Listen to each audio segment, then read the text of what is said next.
Hi viewers, welcome to Neyveli சமையல். நான் உங்க ஜெயந்தி. நம்ம இன்னைக்கு ரொம்ப ஹெல்த் பெனிஃபிட்ஸ் ஜாஸ்தி இருக்கிற அந்த கோவக்காய் அதோட பொரியல் வந்து எப்படி பண்றதுன்னு பார்க்கலாம்.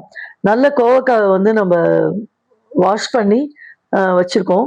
அதுக்கப்புறம் அதை வந்து நம்மளோட ரெக்கைட் சைஸ்ல சில பேர் ரவுண்ட் ரவுண்டா வெட்டுவாங்க. நான் இன்னைக்கு வந்து நீள நீளமா பண்ணியிருக்கேன். ஸோ அதை நீள நீளமா ஒரே மாதிரி அதை இது பண்ணி வச்சுக்கணும்.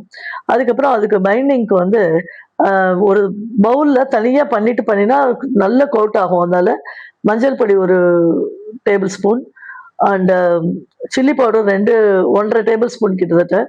அண்ட் தென் சால்ட் வந்து ரெக்கையர்டு இது. அதுக்கப்புறம் இது நல்லா வந்து மொறுமொறுன்னு கொஞ்சம் ஆகணும் அப்படிங்கிறதுனால பெருங்காயம் போட்டிருக்கோம். அதுக்காக கடலை மாவு வந்து ஒரு 2 டேபிள் ஸ்பூன் அளவுக்கு போட்டுக்கணும். ஏன்னா அது அந்த கோவக்கால கொஞ்சம் பிசு பிசு பிசுன்னு இருக்கும், அது இல்லாமல் இருக்கட்டும் அப்படின்னு சொல்லிட்டு. இது நம்ம வந்து பாயில்லாம் பண்ண போறது இல்லை, டைரக்டா கொஞ்சம் கொஞ்சம் ஆயில் ஊற்றி பொறுமையாக வந்து சிம்மில் வச்சு ஃப்ரை பண்ண போகிறோம். இது மாதிரி எல்லாத்தையும் கலந்துட்டு இது பண்ணினீங்க அப்படின்னா ஈவனாக கோட் ஆகிடும். அதனால இந்த ஒரு பக்கம் உப்பு ஒரு பக்கம் இதுன்னு இல்லாமல் அது ஒரு சௌகரியமான ஒரு விஷயம்.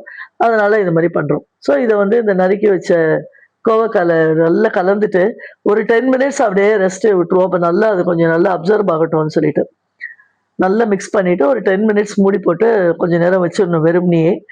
அதுக்கப்புறம் நம்ம வேற ஏதாவது சமையல் மேல் பண்ணணும்னா பண்ணிட்டு திருப்பி இதுக்கு வரலாம், வந்தா சரியா இருக்கும். அதுக்கப்புறம் இப்போ ஒரு வானல் வச்சுட்டு கடுகு உளுத்தம்பருப்பு போடுறோம். அது போட்டு கொஞ்சம் நல்லா ஃப்ரை ஆனோடனே நல்ல ஒரு கொத்து கருவேப்பிலை வந்து போடுறோம். இந்த கோவக்கால நம்மளுக்கு எல்லாருக்குமே தெரியும், விட்டமின் ஏ பி சி இருக்கு.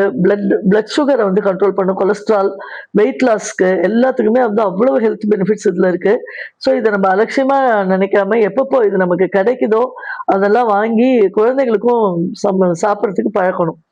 ஸோ இப்போ இதை இப்படி போட்டுட்டு நல்லா மிக்ஸ் பண்ணிட்டு ஒரு மூடி போட்டு சிம்லேயே வச்சு ஒரு எவ்ரி 3 to 4 மினிட்ஸ் வந்து ஸ்டிர் பண்ணி விட்டுறணும் தீயாம. நல்லா கொஞ்சம் அடி கனமான வானல்ல பண்ணிட்டோம் அப்படின்னா அப்படியே நல்லா அந்த ஸ்கின் எல்லாம் சாஃப்ட் ஆயிடுச்சான்னு பார்த்துட்டு அப்படியே டைரக்டா எடுத்து சர்விங் பவுலுக்கு பண்ணிட்டு எல்லாத்துக்குமே இது வந்து ரொம்ப யூஸ்ஃபுல்லான ஒரு இதுவா இருக்கும், நல்லா இருக்கும், டேஸ்டியான ஒரு டிஷ் இது.